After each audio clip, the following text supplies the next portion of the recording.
7분이라는 압박이 있지만 7분 동안에 한번 저의 선교사로의 부르심에 대한 간증을 좀 해보려 합니다.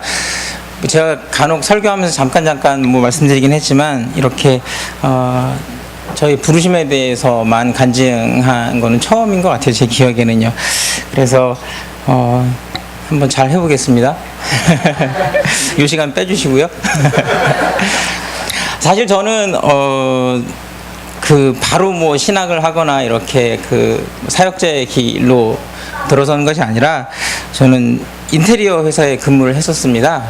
뭐 제가 이제 인테리어 회사에 근무할 때는 뭐 여러 가지 종목이 있지만 저는 주로 청담동, 압구정동, 백화점 명품관 이런데 하는 디자이너 부틱을 전문으로 하는 그런 인테리어 회사에서 근무를 했어요. 그러다 보니까 뭐 TV에 자주 나오는 뭐 유명 연예인들이나 뭐 디자이너들 하고 이렇게 막 친분도 있고 하다 보니까 그 일이 너무 재미있더라고요. 그리고 또 제 성격에도 맞는 것 같아요. 막 한 2, 3개월 탁탁 해가지고 결과를 탁 보면 그것이 너무 좀 좋았던 것 같아요. 제가 뭐 이렇게 뭐 압구정동에서 뭐 이렇게 화려한 생활을 했다니까 뭐 안 믿으시는 분이 있는 것 같아요. 저의 이런 모습을 보시면서 그렇게 외모로 사람 판단하죠. 지난주에 선교주일날 뭐 바자회 뭐 했잖아요. 바자회 하는데 목사님이 저보고 뭐 아르간 오일 뭐 비포 애프터 해가지고 좀 광고를 좀 하라고 그러시더라고요. 그래서 지나가는데 김혜란 집사님인가 그 아르간 오일을 들고 막 고민을 하시더라고요. 그래서 제가 집사님한테 집사님 애프터 이랬더니 바로 안 사시겠다고 그러면 안 됩니다. 항상 마음의 중심을 모시기를 바라고요. 아무튼 저는 인테리어 회사를 다니면서 참 재밌게 생활했어요. 근데 제가 좀 문제가 있는 게 제가 뭘 하면 좀 잘해요. 그러다 보니까 직장에서 인정이라는 걸 받아요. 인정이라는 걸 받고 뭐 클라이언트들도 좋아하고 막 하다 보니까 마음에 욕심이 생겼어요. 그래서 늦은 나이에 제가 프랑스로 유학을 결정을 하게 됩니다. 물론 제 인생을 좀 업그레이드하고 또 성공을 해보겠다는 그러한 마음으로 가게 되죠.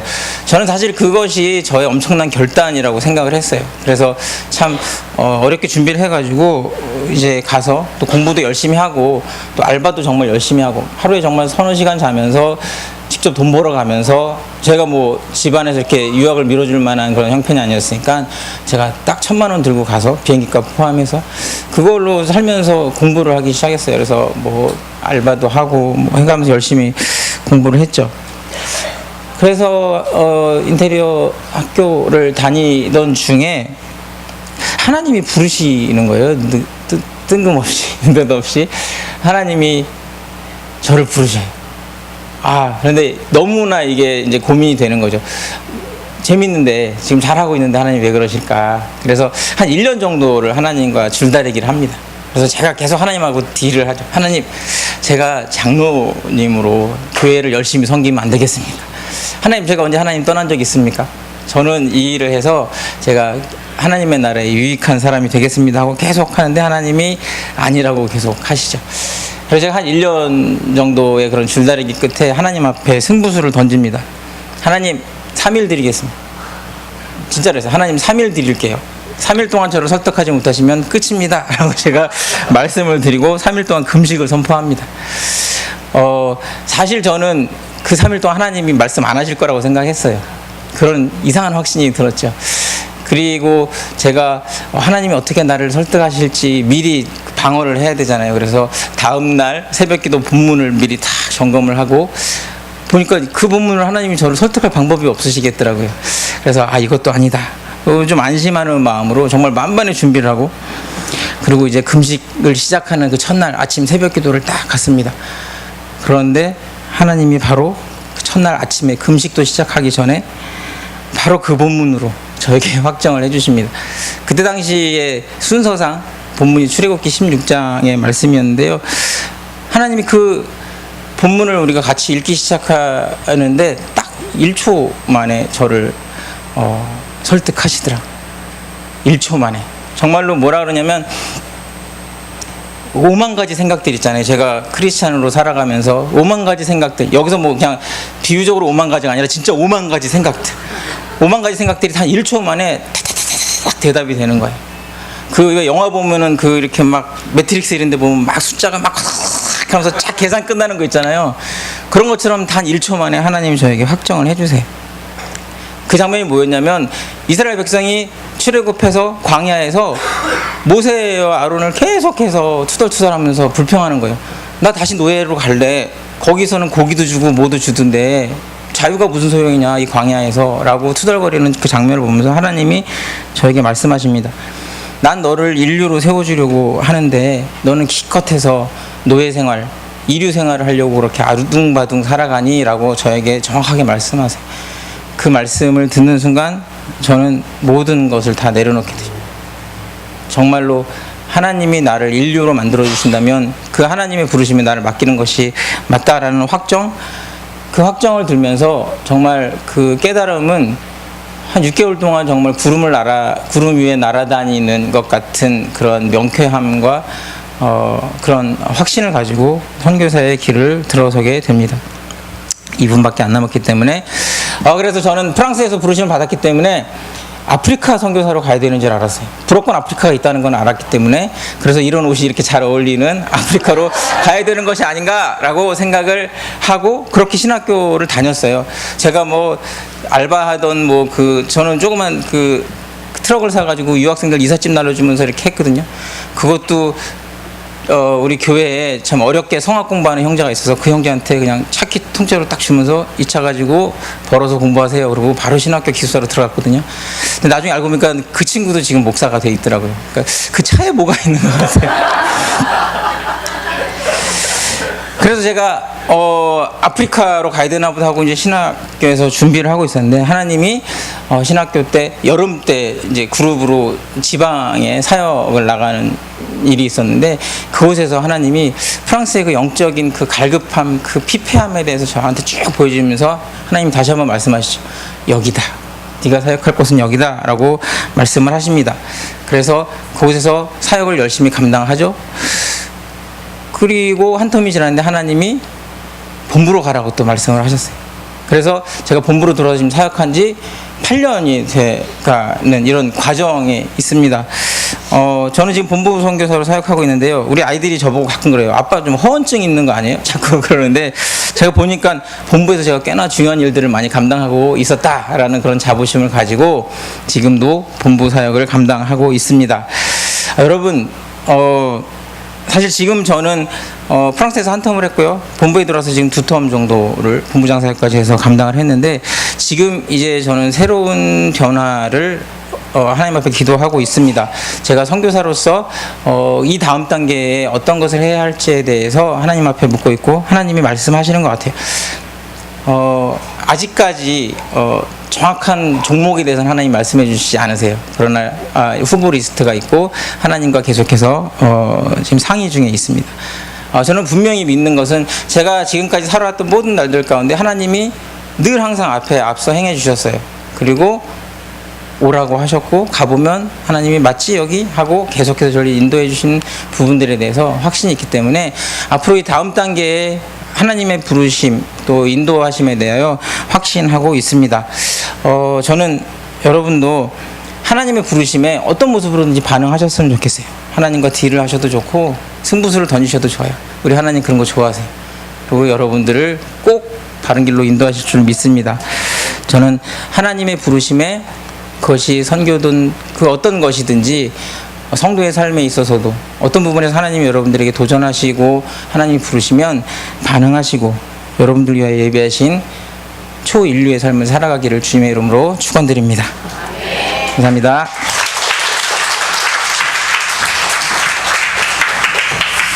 예, 오늘은 아내 선교사, 남편 선교사에 대해서 늘 남편이 보고하고 남편만 대부분 마이크를 잡죠. 오늘 균등하게 다 아내 선교사를 드릴 것입니다.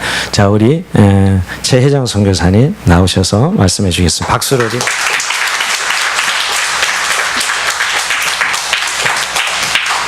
안녕하세요. 반갑습니다.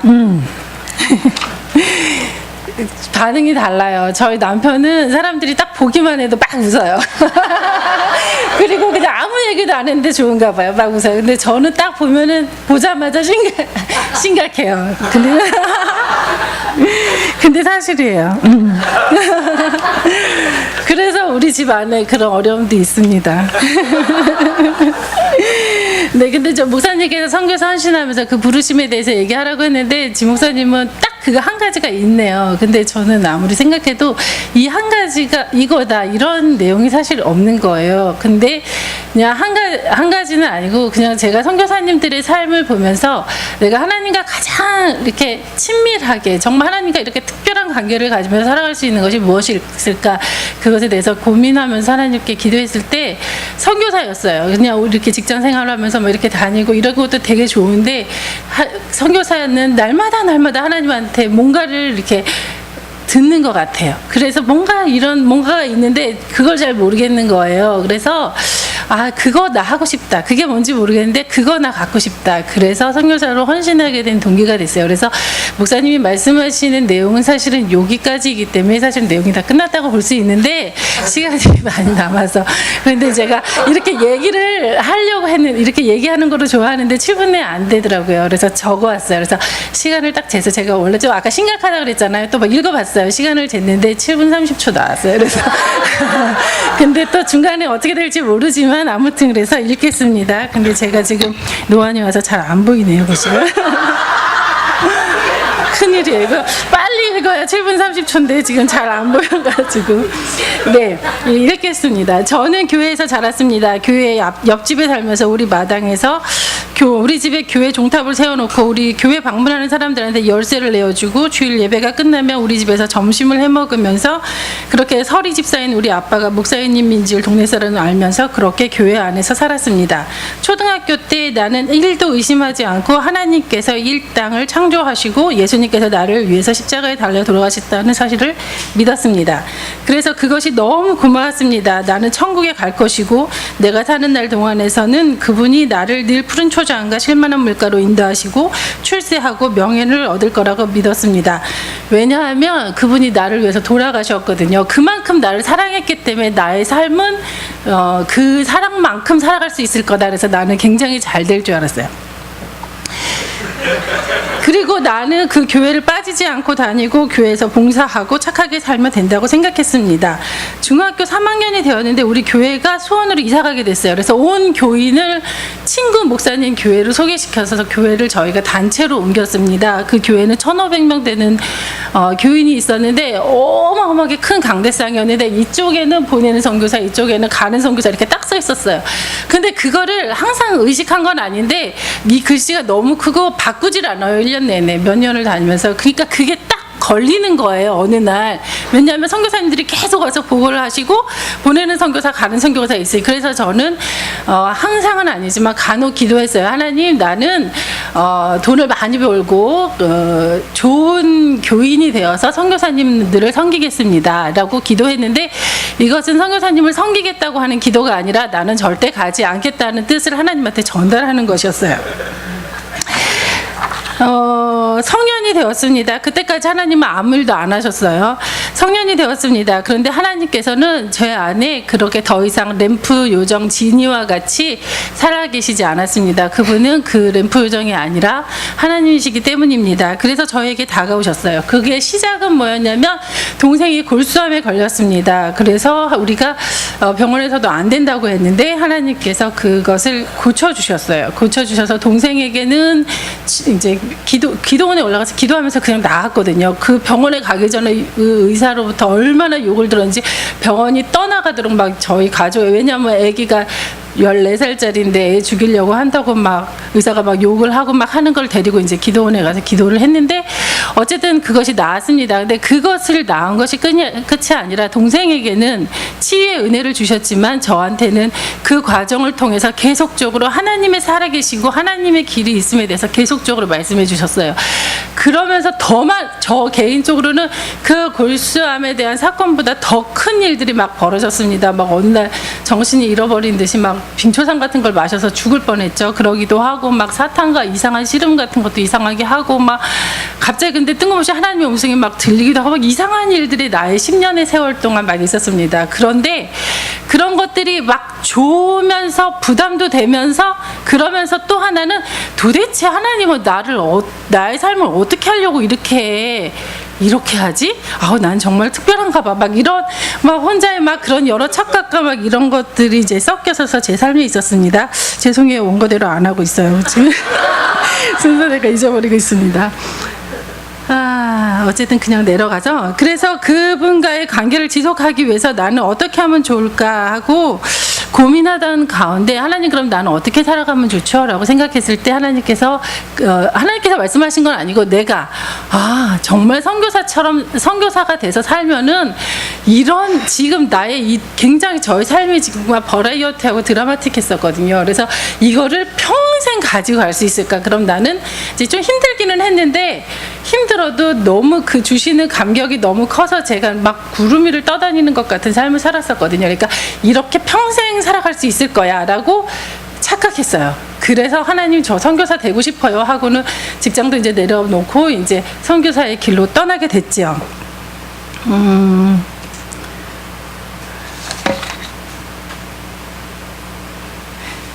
그렇게 모르겠습니다. 순서를 다 읽는 것만 하려고 그랬는데 참 그게 안 되네요. 이제 그냥 끝나버리나? 어떻게 되지? 하나님과의 그런 특별한 관계를 소망하면서 시작한 길에서 자꾸 하나님께서는 근데 제 안에 있는 내가 너무 크거든요. 내가 너무 많이 살아있거든요. 그러니까 나를 계속 제거하셔야 됐어요.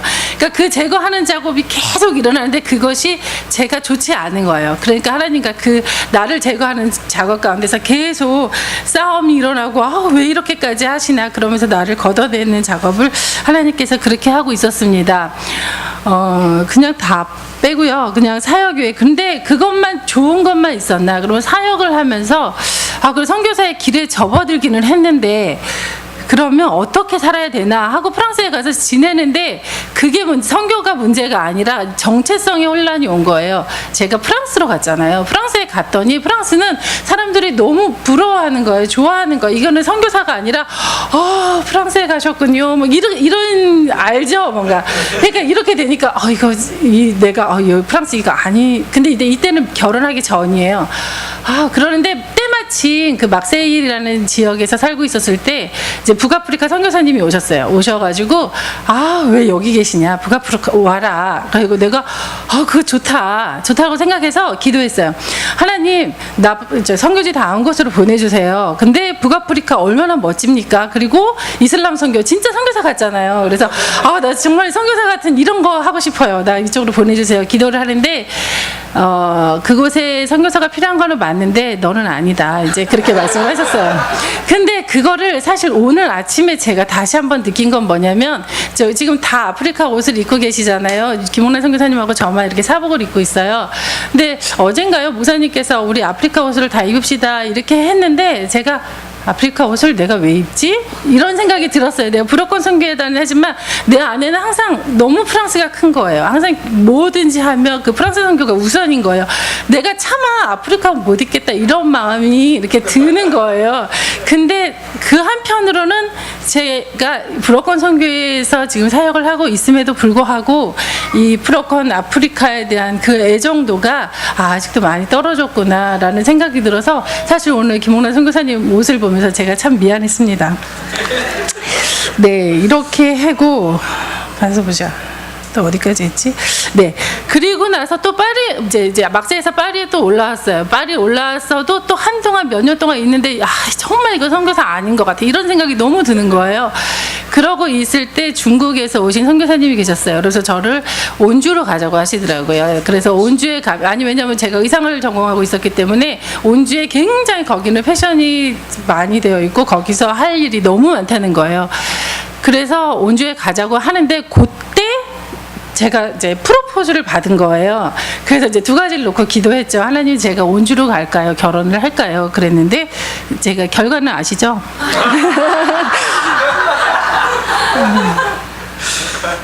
네. 또 찾아야 합니다. 네. 어쨌든 결론을 바로 낼게요.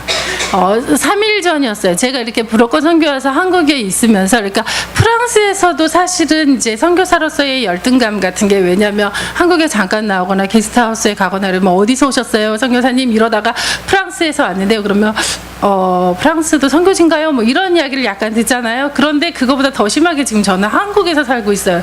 이제 선교사라고 말하기도 좀 민망한, 뭐하지 공부해서 막 이제 이런 그런 내한의 갈등들이 조금 있어요. 사람들이 기도도 잘 안 해주고 이제 이런 것도 있어요. 그래서 좀 제 안에 좀 그런 고민들이 있었거든요. 그래서 그런 거 하는데 갑자기 이제 3일 전 목요일이에요. 목요일 날 어떤 일들이 있어서 이제 마음속으로 이렇게 기도하는데 하나님이 갑자기 뜬금없이 나한테 뭐라고 말씀을 하셨냐면, 내가 여전히 너와 함께 일하고 있다고 하시고 계속적으로 영적인 거룩함과 순결함을 지키고 살아가라. 그러면 내가 너에 대한 신뢰를 두고 있어서 너를 통해서 가지고 있던 그림들을 이루고 가실 거라는 거를 기도할 때 말씀해 주시면 좋잖아요. 횡단보도에서 말씀을 하신 거예요. 길거리 가다 눈물이 쭉 나오는 거예요. 갑자기 놀래가지고 이거 뭐지? 그래 민망하기도 하고 사람들이 많잖아요. 그런데 하나님은 참 이렇게 나에게 이렇게 뜬금없이 말씀하시지만 그런 느닷없이 갑자기 이제 늘 하나님의 마음을 저한테 아무 때나 이렇게 표현해 주시는 그 하나님이 참 좋은 것 같고, 마침 또 이번 주에 이거 보고도 해야 되는데 시기 적절하게 말씀해 주셔서 감사해요. 네, 어쨌든 이렇게 저희가 하나님 안에서 아직도 제 안에는 내 자신이 더 많이 남아 있습니다. 그래서 하나님께서 저를 이렇게 만들어가는 과정 가운데 있는데, 그 만들어가는 과정을 사실 기대하면서 오늘도 살아가고 있습니다. 감사합니다.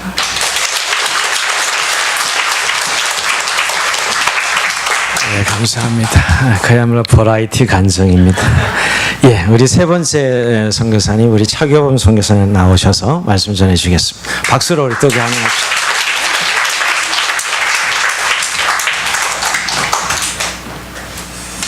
앞에 두 분이 분위기를 확 띄워놓으시는 바람에 어떻게 마무리를 해야 될지 잘 모르겠는데요. 예, 저는 그냥 준비한 거 할게요. 네, 이제 많이들 알고 계시지만 저는 사실 북한 가려고 준비했던 사람인데요. 20년 동안 북한을 놓고 기도하고 이제 탈북자 사역들을 진행했었는데, 하나님이 어느 순간 그걸 내려놓게 하셨어요. 그 내려놓게 하시면서 왜 그러시지? 이제 사실 이제 그러면서 이제 국내 목회를 준비해야 되나라는 이제 고민을 했었어요. 그런데 최성구 선교사님이 2012년에 뜬금없이 불어권을 순회한다고 확 돌고 오더니 베냉에 선교사가 없어요 막 이러시면서 그러면서 또 분위기 왜 이러지 그랬는데, 목사님하고 그때 이제 저희가 이제 사역을 저도 이제 20대 초반부터 계속 전도사, 저희는 교육사부터 시작했죠. 제가 주영교회부터 저기에서 교육사, 전도사 이렇게 쭉 해서 목사님까지 올라오면서 이제 사역에 좀 전환을 해야겠다. 내 인생의 40이니까 이제는 뭔가 좀 변화를 줘야겠다 싶어서 차대를 가겠다고, 차대에 한 2, 3년 정도, 현일이 학교 가기 전까지 좀 2, 3년 정도만 갔다 올게요 목사님. 그랬더니 에이, 목사 선교사가 한 텀은 해야지 그러시는 거예요. 그래서 한 텀 그러고 이제 얘기를 하다가 이제 하나님이 희한하게 이제 배냉에 대한 마음을 주시면서 이제 한 몇 가지 말씀을 주셨어요. 이제 그 중에 하나가 사실은 이제 마태복음 25장에 나오는 그 달란트 비유에 대한 말씀을 주시더라고요. 첫 번째 주셨던 말씀이 이제 이 부분인데, 보통 이제 달란트를 받고 그 받은 사람이 주인과 함께 즐거워하는 이런 모습들을 이제 보게 되는데, 저한테는 그 2달란트 받은 사람의 모습이 보이더라고요. 이 2달란트 받은 사람, 그러니까 많은 사람들이 이제 5달란트 받은 분들이시잖아요, 그렇죠? 네, 아니에요? 예.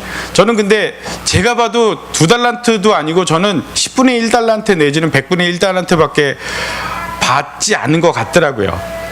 그런데 너무 재밌는 건 5달란트 받은 자나 2달란트 받은 자나 하나님이 그들에게 주시는 칭찬과 그들에게 주시는 이 위로는 같다라는 모습을 보니까, 그럼 10분의 1달란트든 100분의 1달란트도 똑같지 않을까라는 마음이 들더라고요. 그러면서 여기 나오는 말씀이 네가 작은 일에 충성하였음에, 23절에 보면 그렇게 나와요. 작은 일에 충성하였음에 내가 많은 것을 내게 맡기리라 그러시는 거예요. 제가 이제 보면서 내가 주양교회에서 한국에서 했던 이 사역들이 작은 일이었구나라는 생각이 드는 거예요. 내 나름 큰 일이라고 생각하고 사역을 했었는데 하나님이 이건 작은 일이야 라고 얘기하시는 그런 메시지를 주셔요. 그래서 그러면 큰 걸 맡기시겠네? 그 선교지에 나가는 내 삶이 큰 거 맡고 가는 거구나, 이런 마음이 딱 드는 거예요. 그래갖고 제 나름대로는 이 비전의 말씀으로 처음에 받았고, 또 두 번째 주셨던 말씀이 그 진주장사의 비유 있잖아요. 그 진주장사의 비유 부분. 그러니까 사실 이 부분은 제가 그전부터도 계속 품어왔던 말씀 중에 하나였어요. 왜냐하면 예수 믿는 사람들은 다 진주장사들입니다. 진주장사들이에요. 대부분의 많은 사람들이 자기가 가치를 두는 것에 목숨을 걸거든요. 그리고 그곳에 자신의 인생을 걸고, 근데 진주장사가 값진 진주를 발견한 것처럼 우리가 그것을 발견한 거죠. 예수 그리스도를 발견하고 그분께서 예수 그리스도를 믿음으로 얻는 그 영광과 그 기쁨을 발견하는 거죠. 그래서 많은 사람들이 제게 그래요. 왜 이렇게 어려운 길을 가십니까? 예, 되게 몰라서 그런 소리를 하시죠. 왜냐하면 우리는 그 가치를 봤거든요. 성교제에 가서 하나님께서 우리에게 주실 그 많은, 여기에 이 마태복음 25장의 말씀과 연계가 되니까 큰 일을 우리가 발견한 거거든요. 정말 그 가치 있는 일을 발견한 거거든요. 그래서 저희는 그것에 저희 인생을, 시간을, 삶을 투자하는 것 뿐이라는 거죠. 그러면서 저는 너무 이게 편안해지더라고요. 그래서 선교지를 향해 가는 제 마음이 특별한 제 헌신이 막 이게 아니고, 저는 이제 개인적으로 그렇게 생각합니다. 내가 더 가치 있는 일에 내 시간들을 투자하는 거예요. 내가 더 가치 있는 것에, 내가 더 가치 있다고, 의미 있다고 생각하는 그것에 내 시간과 내 삶과 내 가진 것들을 다 투자하는 거죠. 왜? 더 큰 소득을 위해서. 저 천국의 소망과 이게 어떻게 보면 이 세상의 것들보다 더 크기 때문에 투자하는 거예요, 저는. 그래서 여러분들에게도 동일하게 좀 권면하고 싶은 것은 정말 하나님 앞에서 그 가치들을 좀 발견하셨으면 좋겠어요. 여러분이 선교지를 향해 기도하는 그 기도가 그냥 맨으로 하는 게 아니고, 여러분이 그 기도가 정말 의미 없는 것이 아니라 정말 하나님 앞에 의미를 받으셔야 돼요. 여러분이 선교지를 향해, 저희들을 향해 정말 불어권 선교의 이 부분을 위해서 같이 기도하시는 그 순간 여러분에게 얼마나 큰 보물이, 그게 얼마나 큰 보물인지를 여러분이 좀 확증하셨으면 좋겠고요. 또 여러분의 삶 속에서 정말 하나님과 관련되어진, 하나님을 위하여 드려지는 삶이 얼마나 큰 가치가 있는지를 한번 발견하시는 여러분들 되셨으면 좋겠어요. 그래서 거기다 올인하셨으면 좋겠어요. 마치겠습니다.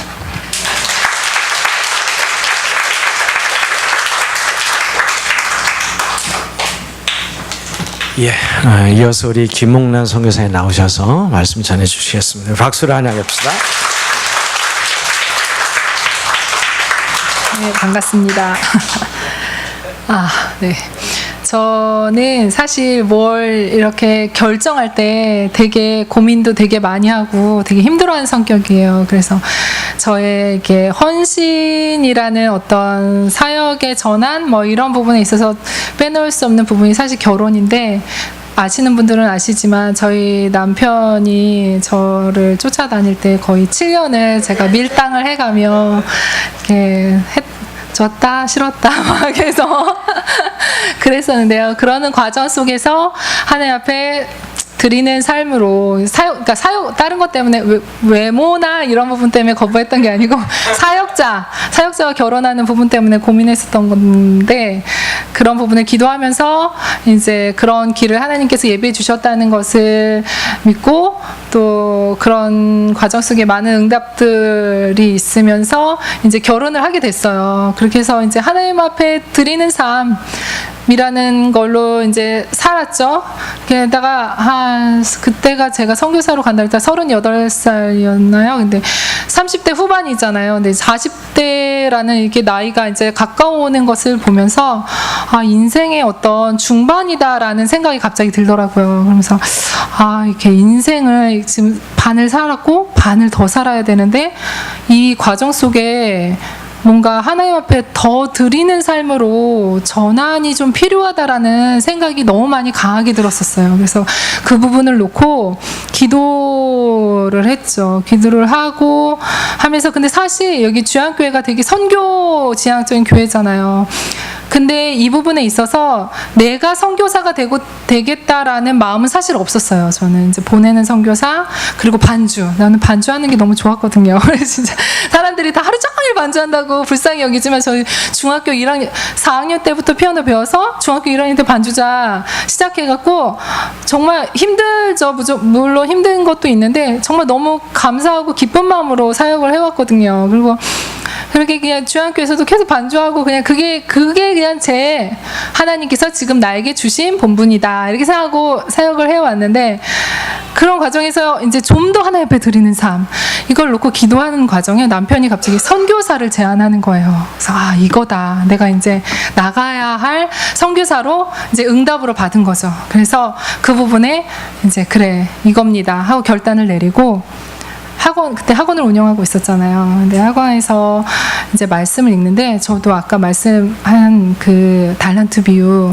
그 비유를 읽게 됐었는데 읽으면서 이게 잘한 이에게 더 잘하는 그러니까 그 충성된 종에게 더 다른 또 10달란트를 줌으로 인해서 지경이 넓어지는 그런 말씀으로 저는 받게 되었어요. 그래서 지경을 넓히시는 하나님, 그러니까 내가 이곳 주안교에서 보내는 선교사로 열심을 했을 때 하나님께서 나의 지경을 더 넓히시는 일로 받아들이면서 이제 선교사를 결단하게 된 거죠. 그렇게 했어요. 그래서 이제 단기 정탐을 나갔잖아요. 3주를 갔다 왔는데 아프리카 베냉에는요 노래가 전부 다 이 지금까지 들었던 나의 음악 세계와 완전 다른 타문화권인 거예요. 정말 음악 피아노 자체도 없고 저런 그리고 교회에도 88건반짜리 없고 다 60건반 50몇 건반 그리고 음악은 거리에서 나오는 음악은 클래식 멜로디는 조금 더 그 유명한 엘리제를 위하여조차도 없어요. 그래갖고 와 진짜 어떻게 이럴 수가 있나 해서 지금까지 나는 근데 사실 좀 고민됐어요. 왜냐면 그동안 저는 그 중학교 1학년 때부터 반주를 해면서 대학교도 피아노를 가게 된 이유가 하나님 앞에 좀 더 반주자로서 저 업그레이드된 모습을 보이기 위해서 헌신하는 마음으로 진짜 저는 그 피아노를 갑자기 고2 때 바꾸면서 이제 피아노를 전공한다고 이렇게 들어간 거거든요. 근데 이 아프리카는 완전 지금까지 내가 사역해왔고 배웠고 일했고 했던 부분과 너무 다른 부분인 거예요. 그래서 사실 되게 많은 고민이 됐어요. 그런데 그래도 하나님께서 보이시는 길이고 그때 또 주셨던 말씀이 주의 손이 그들과 함께 하심에 수많은 사람들이 믿고 주께 돌아오더라 사도행전 말씀을 받으면서 그래 하나님 앞에 결단했을 때 하나님께서 열어주시는 바가 있겠지. 그리고 제 모든 피아노 그 책들은 다 박스에 넣어서 하고 피아노 다 처분하고 이러고 이제 간 거잖아요. 갔는데 가서 그 지난번 보고 드린 것처럼 김동훈 교수님 만나고 이러면서 사역이 열렸잖아요. 근데 맨 처음 그 학교에 들어가서 맨 처음 한 사역이 불어 찬양 가르치는 일이었어요. 제가 신반포교회에서 우리 불어권 성교 불어 예배에서도 그냥 반주 진짜 그래서 반주했잖아요. 그리고 거기서 불어 찬양하고 그거를 했던 사역을 가서 다시 시작하는 그런 것에 있어서 되게 제 나름대로 의미가 있더라고요. 하나님께서 그냥 있는 곳에서 열심히 했을 때 하나님께서 또 열어주시는 곳에도 또 다른 것이 아니라 더 하나님 앞에 헌신된 모습으로 지경을 넓혀주시는 그런 하나님을 경험하게 되고 또 계속 또 열어가고 피아노도 계속 생기고 이러면서 나 이 사역 계속 해야 되나 보다. 피아노 자꾸 생기니까 진짜 해야 되는 사역인가 보다 이러면서 지금 가고 있습니다. 이상입니다.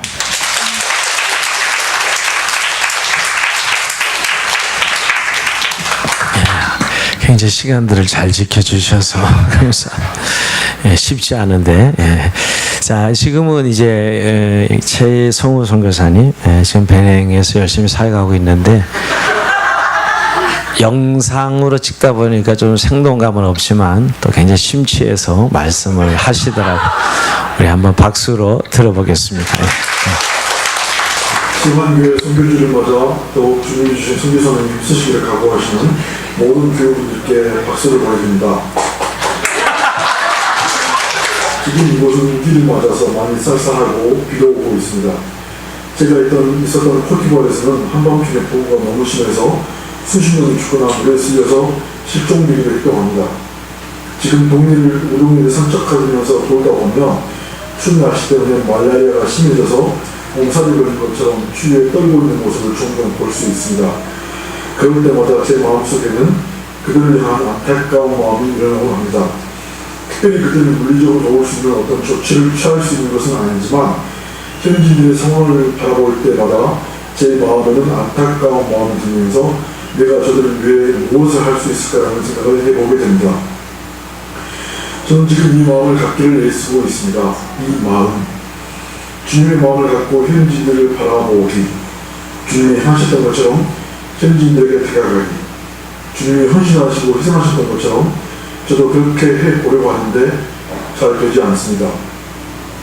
우선 현지인들을 볼 때마다 생기는 안타까워하는 마음처럼 제 삶을 희생할 준비가 아직 부족한 것 같습니다. 벌써 선교 현장에 있으니까 조금은 희생하는 것이 아닌가 생각하실 수 있는데 그것이 또 그렇지 않습니다. 선교지에서 살아가다 보면 이곳이 제 삶의 현장이고 이곳이 제가 선교해야 할 이웃이 있는 것입니다. 이곳에서 예수님의 자녀로서의 삶을 나타내지 못한다면 이곳에 의미가 없는 것이겠죠. 이렇게 현지인들의 삶 속에 우리 예수님께서 그러셨던 것처럼 그들의 삶 속에 들어가서 섬기고 희생하지 못하는 것에는 많은 이유가 있는데 가장 큰 이유는 제 삶을 먼저 돌아보려고 하는, 제 배고픔을 먼저 해결하려고 하는 그러한 이기적인 마음 때문이겠지요. 처음에 제가 선교지에 가고자 마음먹었을 때는 아니 선교라는 소명이 제가 할 일인 것을 알았을 때에는 제 마음이 참 많이 가난했었습니다. 나는 죄인이고 정말 무익한 사람인데 주님 나를 부르시고 자녀 삼으시고 제게 사랑을 베푸시는 것이 너무 감사해서 그 은혜에 보답할 수는 없겠지만 어떻게 주님이 원하시는 삶을 살 수 있을까 하는 것이 제가 선교지에 오게 된 동기였었습니다. 처음 부르심에 순종할 때는 나를 구원하신 주님께 작은 것이라도 드리고자 하는 마음으로 순종했는데 시간이 지날수록 이곳에서 제 존재 가치를 증명하려고 하는 의도가 더 강해지기도 하고 어떻게 하면 선교사로서의 성공할 수 있을까 고민해보기도 하고 자꾸만 제 개인의 삶의 유익을 이곳에서 찾으려고 하는 것 같아서 그 마음을 경계하려고 하고 있습니다. 제 삶 속에서 안정적인 무엇인가를 확보하려고 하는 이기적인 마음이 혹시 주님이 처음 주셨던 마음과 마음을 이겨내려고 하는 것이 아닌지 모르겠습니다. 얼마 전 비즈니스 선교 세미나 비슷한 모임을 다녀와서 비즈니스 선교에 대한 도전을 받았습니다. 비즈니스 선교는 사업을 통해서 전도에 접촉점을 갖거나 선교에 필요한 재정을 현장에서 확보하고자 하는 등의 여러 가지 목적이 있습니다. 그래서 지금은 제가 배낭에 가격번호 내고 팥빙수 장사나 통닭 장사를 해보려고 합니다. 목적은 전도할 수 있는 좋은 기회들을 제공하는 것, 또 현지인들 사이에서 상업을 하면서 성공할 수 있는 좋은 모델을 보여주는 것, 또한 제가 하는 사에게 필요한 재정을 확보하기 위함인데 현재 전기 없는 시골 지역에 태양전기 설치 사역을 하고 있는데 후원자를 찾기가 힘들어서 설치해야 할 교육이 많은데 진행하지 못하고 있는 상황입니다. 그래서 더 많은 돈이 또 많은 필요한 아동들이 있는데 이를 위한 재정도 필요하죠. 이를 위한 재정을 확보하기 위해서 가격방을 낸 것 이외에도 배낭의 북쪽에 센터 땅은 아니지만 농사를 지을 수 있는 5헥타 정도의 땅을 현지 교단의 이름으로 구입해서 아마 하반기에는 땅 가지기를 시작하지 않을까 싶습니다. 이런 사역들은 순수하게 복음만 전하는 사역과는 조금 다르게 더욱 초심을 잃지 않으려는 노력이 필요한 것 같습니다.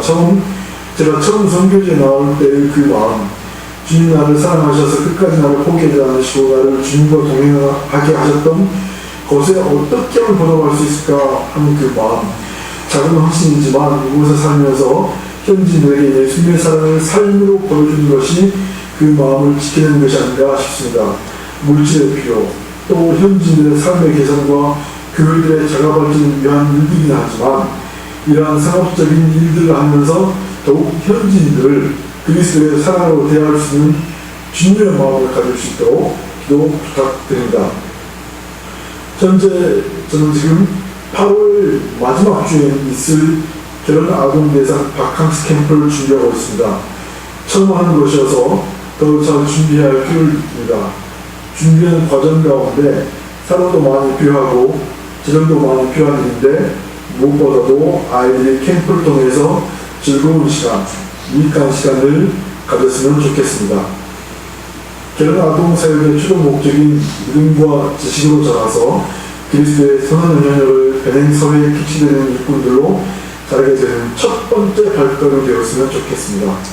특별히 이를 위해서 기도 부탁드립니다. 원고를 써놓고 읽느냐 눈이 계속 들어가는 것을 느끼게 해주셔서 죄송합니다. 다시 한번 선교주의를 맞아 선교하는 사명에 대해서 깊게 생각해 보실 주한교회 교우 여러분들을 사랑하며 축복합니다. 감사합니다. 네, 1인 스튜디오에서 열심히 지금 녹화를 해서 그저께 보내주셨어요. 예, 이제 총 마무리를 제가 하겠습니다. 우리 모두가 예수 믿으면 구원의 부르심이 있죠. 개인 구원의 부르심. 하나님의 자녀가 되는 이 모두가 예수 믿고 구원받는 아주 가장 1차적 부르심이라고 할 수 있습니다. 근데 여러분 반드시 구원받고 나면 우리에게 소명에 직면하게 되었습니다. 구원받았는데 소명에 직면하지 않는 그리스도는 있을 수 없어요. 그것을 우리가 2차 부르심이라고 해요. 그것을 소명이라 그러다 하고 또 개인적으로 사명이라 그러기도 하죠. 오늘 우리는 선교사님들의 부르심들을 좀 구체적으로 들은 선교사님도 있고 일반적인 관점에서 듣게 되었습니다. 혹시 이런 것을 기대했는지 모르겠어요. 혹시 환상을 통해서 말씀을 통해서 물론 우리 5분 중에 그런 분도 계시지만 대부분 제가 선교사님들과 만나 대화를 해보면 그렇게 급격하게 바울처럼 다메섹 도상에서 예수를 만나는 그런 극적 경험이라든가 갑자기 음성이 들린다든가 이런 분들의 퍼센티지가 그리 많지 않습니다. 한 30% 제가 이때까지 정말 선교사님들을 많이 만나는 사람 중에 가장 선교사 같이 삶을 사는 사람 중에도 한 사람인데 그렇게 그 개인적 선교사의 부르심이 그렇게 급격한 체험으로만 되어지는 것은 아니라는 거예요. 혹시 오늘 5분에게 다 그런 걸 기대했다면 아닌 분도 있네 이렇게 아마 여러분들이 느꼈을지 몰라요. 그런데 우리가 기본적으로 선교적 삶, 제가 선교 소명은 교회가 선교의 결과로 생겼고 우리 모든 그리스도인에게 하나님이 선교적 삶을 명하셨어요. 너희 가서 모든 족속을 제자를 삼으라. 교회가 존재하는 이유요. 교회가 이 땅에 해야 될 일이고 그 교회는 건물이나 조직의 시스템 이전에 저와 여러분 사람이거든요. 그러니까 우리 모두가 선교 소명은 보편적으로 받은 소명이에요.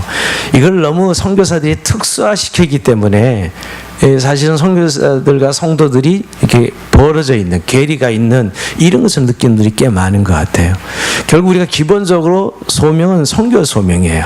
우리의 삶의 현장이든 또 타문학관에 가든 결국 우리의 삶의 현장에서 주님의 사람으로 살아간다는 것은 소명받은 자로서 보냄받은 자로서 살아간다는 사실 앞에 모두가 소명을 가지고 있는 것이죠.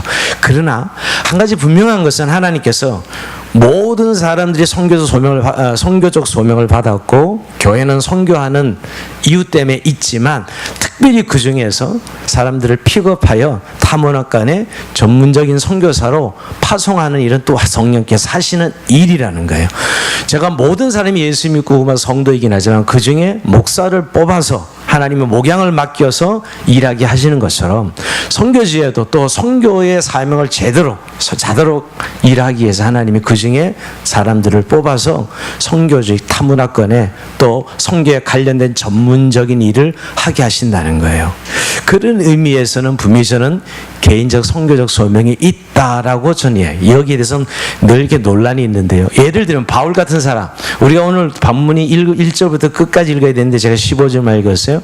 다메섹 동에서 예수님을 만나는데 이미 이방인의 사도를 하나님이 택정하고 예정해요. 그러나 바로 선교사가 되는 게 아닙니다. 이 부르심 받고 10년 동안 강야에서 아라비아에서 훈련을 받고 이제 처음에는 이 안디옥 교회에서 목회자로 목양 활동을 하다가 하나님이 사도행전 13장에 보면 그를 픽업하죠.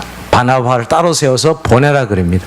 그러니까 기본적으로 제가 한 3단계가 있는 것 같아요. 기본적으로 우리가 구원의 부르심이 있다면 내가 이 땅에서 예수 믿는 자로 살아갈 소명을 느끼는 사명의 부르심이 있어요. 두 번째. 근데 이 사명의 부르심 속에서 좀 더 시간이 가면 굉장히 성숙된 부르심으로 이어지는 걸 봐요. 여기서 끝나지 않아요. 저도 사실은 고3 때 성령 세례 받고 구원을 확증하는 것은 물론이고 이 살아계신 하나님 앞에 내가 인생에 쓰임받는 길, 소명이라고 느낀 것은 목사가 되는 거였어요. 그래서 바로 고민하지 않냐고 신학대학을 진학했어요. 고3 때였으니까 신학대학을 진학해서 목사의 길을 밟았어요. 그게 다인 줄 알았죠. 그래서 목회를 하면 되겠다고 생각했는데 거기서 끝나지 않았어요. 오늘 저를 신대를 마치는 날 불어권 지역이라는 관심을 가지게 하시고 이 지역을 기도하게 하시고 거기에 붙들린 바에 대해서 지금 목회하고 있죠. 목사의 목회이면서도 불어권 소명이라는 내게만 또 내가 더 깊이 헌신할 수 있는 삶의 영역을 주신 것이에요. 그러니까 베드로 아까 우리가 바울을 이야기했듯이 기본적으로 구원의 부르심 사명으로 그가 이제 헌신해서 목회를 하다가 결국 선교사로 부르심을 받는 그런 장면이 있죠. 그래서 사실은 우리가 선교는 보편적 소명이에요. 이걸 자꾸 특수화시키면 안 돼요. 그런데 문제는 그 안에 하나님이 특별한 전문적인 또 그 사람을 통해서 하나님이 하시고자 하는 특별한 선교사의 부르심이 있다는 것도 인정해야 돼요. 근데 중요한 거는 보편적 선교사 소명을 무시하고 자꾸 특별한 선교사의 소명만 강조하면 건강하지 않은 교회, 건강하지 않은 삶이 되는 것이에요.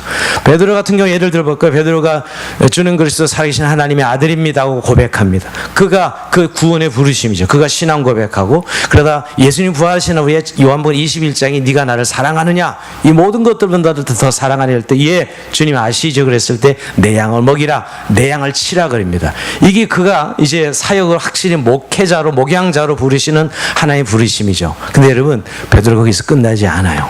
사도행전 10장에 가면 고넬료 사건이죠. 고넬료 사건을 통해서 하늘에서 하나님께서 부정한 것을 내려다 보였을 때 이게 난 절대 먹으라 할 때 먹을 수 없습니다 그러죠. 근데 먹어 내가 정하되는 네가 왜 부정하다 하느냐. 결국 그것을 깨닫고 그는 고넬료 이방인의 집으로 가요. 그가 처음으로 선교의 눈이 열어지고 하나님의 뜻이 이방인으로 향하라는 사실을 깨닫게 하고 헌신해요. 그래서 굉장히 사도행전 10장은 중요한 사건이에요. 유대교의 관점에서 이방의 눈으로. 그래서 제 말은 결국 우리의 교회가 가지고 있는 소명은 그것이 지역 전도이든 타문학과이든 복음 전도를 통한 하나님 나라 완성이라는 성교적 소명은 교회의 본질적 소명이고 성도의 모든 소명이에요. 우리의 삶의 모든 구조가 그렇게 되어 있어요. 그러나 개인의 신앙의 성숙도를 따라서 또 하나님의 더 구체적 쓰임받기를 원해서 대부분들은 선교사 헌신하는 분들 물어보면 어떻게 하면 내 삶을 더 아름답게 쓰임받을 수 있을까? 구원받은 내가. 예. 그러면서 결국 선교사로 이어지는 분들을 대부분 많이 보게 됩니다. 그래서 여러분들 중에도 저는 수많은 사람들이 저는 선교사 헌신하리라고 믿고 있어요. 할렐루야. 별로 지금 아멘하고 싶지는 않죠. 그러나 그 길이 오면 그래서 여러분 하나님이 딱 너 이렇게 찝어주는 이런 소명도 있지만 내 안에 성령께서 계속해서 인격적으로 나를 성장시키시고 내 영적 지경이 넓혀지고 선교의 지평이 넓어지면서 당연히 선교사로 삶에 헌신한 분들을 숱하게 보게 돼요. 그 나이야 직업이나 상황에 한계없어요. 그런 부분에 있어서 우리가 오늘 선교사님들의 소명을 통해 다시 한번 우리 교회가 가진 이 불어권 지역 선교 소명은 좀 이 아주 구체적인 하나님의 부르심이죠. 그러나 기본적으로 우리가 구원받은 하나님의 백성 이 교회가 복음 전파의 사명을 가지고 지금까지 사명을 감당하는 중에 하나님이 좀 더 이런 이 시대 21세기에 아직도 소외된 지역을 향한 하나님의 마음을 저에게 알려주시고 함께할 사람들, 함께할 교회, 함께할 단체를 만들으셔서 이 시대에서 일하고 계시다는 거예요. 네, 사실 근데 그 일에 우리의 목적이 있는 건 아니에요. 사실은 하나님은 그 일을 통해서 우리를 하나님의 영광을 보게 하시고 선교에 참여하게 하심으로 하나님이 어떤 분인지, 하나님이 얼마나 영광스러운 분인지, 하나님이 우리를 얼마나 사랑한지를 그때 깨닫게 돼요. 선교사님들이 많은 선교 보고할 때 보면 결과를 이야기하는 것 같지만 결국 나를 만드신, 나를 사랑하시는 하나님을 고백하죠. 예, 사실 하나님은 스스로 혼자 선교를 다 하실 수 있는 분이에요. 그럼에도 불구하고 우리 교회를, 여러분들을 픽업해서 쓰신 이유는 여러분들을 그 영광스러움에 참여시키는 것이죠. 그래서 하나님이 어떤 분인지를 알게 하는 게, 그 영광이 우리